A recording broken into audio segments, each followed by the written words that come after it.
Hey, good evening. This is Patrick Strasbaugh again, getting a little ahead of myself.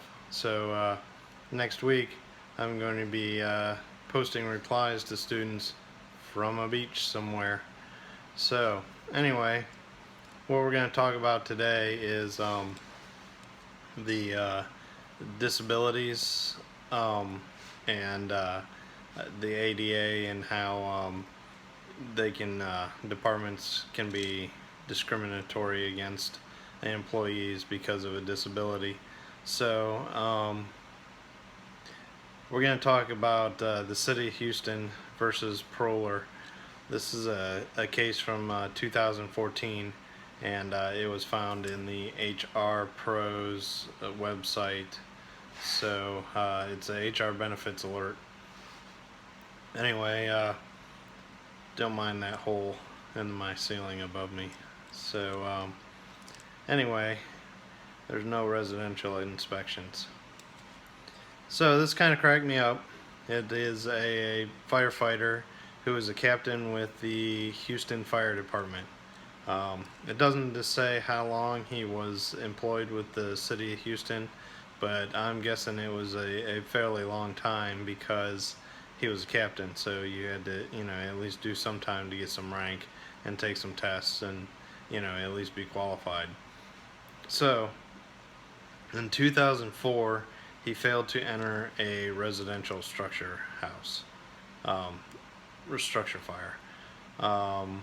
At that time, then, he was diagnosed with a global transient amnesia, which is the sudden temporary loss of memory, which stemmed from his fear of fire. So this is what happens. He's got a significant fear of fire and he has a memory loss, so he doesn't enter, and so now he basically can't do his job. So he went back to work. He was transferred into the training division. Apparently he wasn't happy with that and fought the transfer and was eventually put back into an extinguishment capacity. So in 2014, the Houston Fire Department brought this to court and fought his transfer back to an extinguishment unit because they wanted him off. So Proler then countersued, and it was initially awarded $362,000 in court fees, attorney fees, and court costs.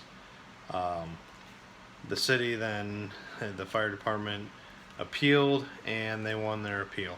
So it was based on the fact that Parlor sued them. They countersued because they said that he acted illegally and was discriminated against him because of his fear of fire. So essentially, the court ruled that the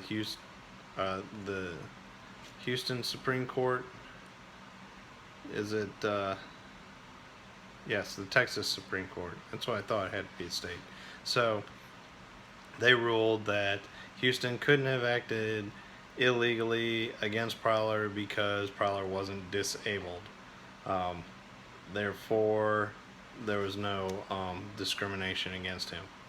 So and it doesn't mention this, but not only that, they did take and make reasonable accommodations for him to make his job. But what the court stated was which is a reasonable and fair-minded jury could not conclude Prowler was disabled. The jury heard evidence, two incidents where Prowler allegedly unable to provide useful help to his firefighting team during actual fires at two residential buildings. Being unable to set aside the normal fear of entering the building is not a mental impairment that substantially limits major life activity. So it didn't impact his life activity.